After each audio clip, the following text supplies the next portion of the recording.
Assalamualaikum warahmatullahi wabarakatuh. Sebelumnya, perkenalkan nama saya Ainina, NPM CA191110748 dari kelas A4 1901E. Di sini saya akan mempresentasikan modul 1 tentang memahami konsep etika dan moral. Yang pertama ada definisi etika. Etika berasal dari bahasa Yunani, ethos, yang dapat diartikan kebiasaan, adat, akhlak, watak, perasaan, sikap, dan cara berpikir. Dalam bentuk jamaknya adalah taeta yang berarti adat kebiasaan. Menurut Kamus Besar Bahasa Indonesia, etika diartikan sebagai ilmu tentang apa yang baik dan apa yang buruk, dan tentang hak dan kewajiban moral atau akhlak. Menurut Bertrand, 1977, etika adalah seperangkat nilai-nilai dan norma-norma moral yang menjadi pegangan dari seseorang atau suatu kelompok dalam mengatur tingkah lakunya.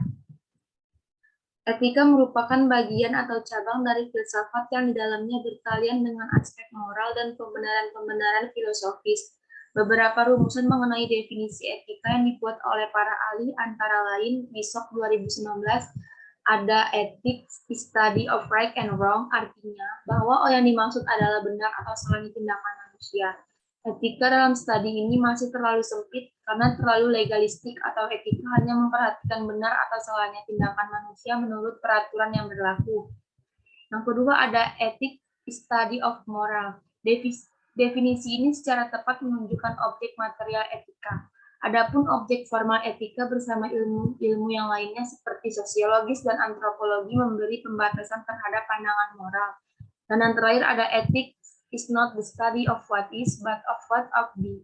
Etika bukanlah studi tentang apa yang ada, melainkan apa yang seterusnya. Definisi moral. Moral berasal dari bahasa Latin mos atau mores sama dengan jamak yang berarti cara hidup atau kebiasaan.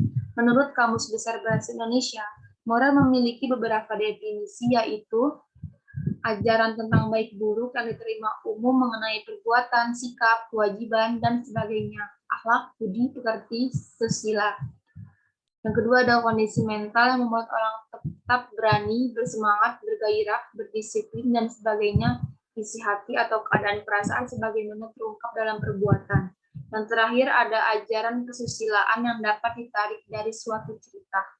Moral merupakan landasan dan patokan bertindak bagi setiap orang dalam kehidupan sehari-hari di tengah-tengah kehidupan sosial kemasyarakatan maupun dalam lingkungan keluarga. Moral berada pada batin atau pikiran setiap insan sebagai fungsi kontrol untuk penyeimbang bagi pikiran negatif yang akan direalisasikan. B. Landasan etika. Dalam buku Etika Administrasi yang ditulis oleh Kumorotomo 2009 ada beberapa landasan etika diantaranya yaitu naturalisme, individualisme, hedonisme, eudaimonisme, utilitarianisme, idealisme. Dalam sejarah peradaban manusia sejak abad ke-4 sebelum Masehi, para pemikir telah mencoba menjabarkan berbagai corak landasan etika sebagai pedoman hidup bermasyarakat.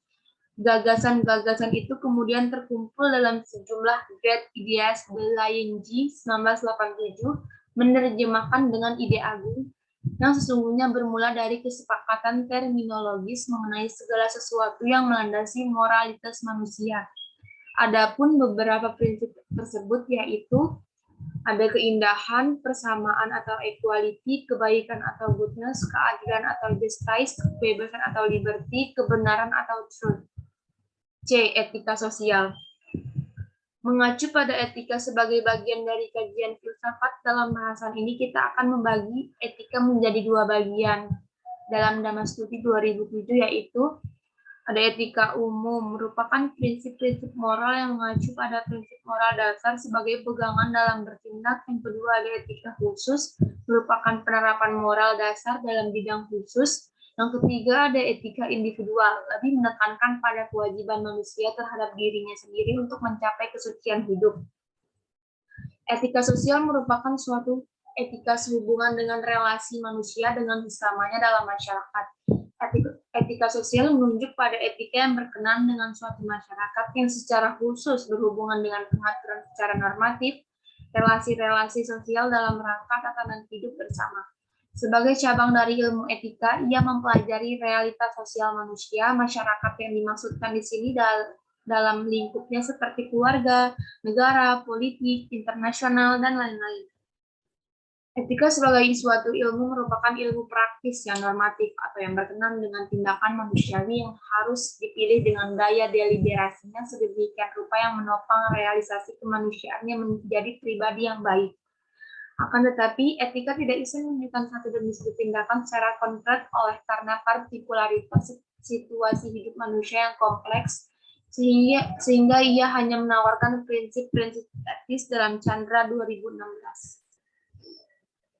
Etika sosial berangkat dari paham bahwa ada masyarakat atau institusi sosial yang mencakup individu-individu di dalamnya di mana mereka saling berinteraksi satu dengan lainnya.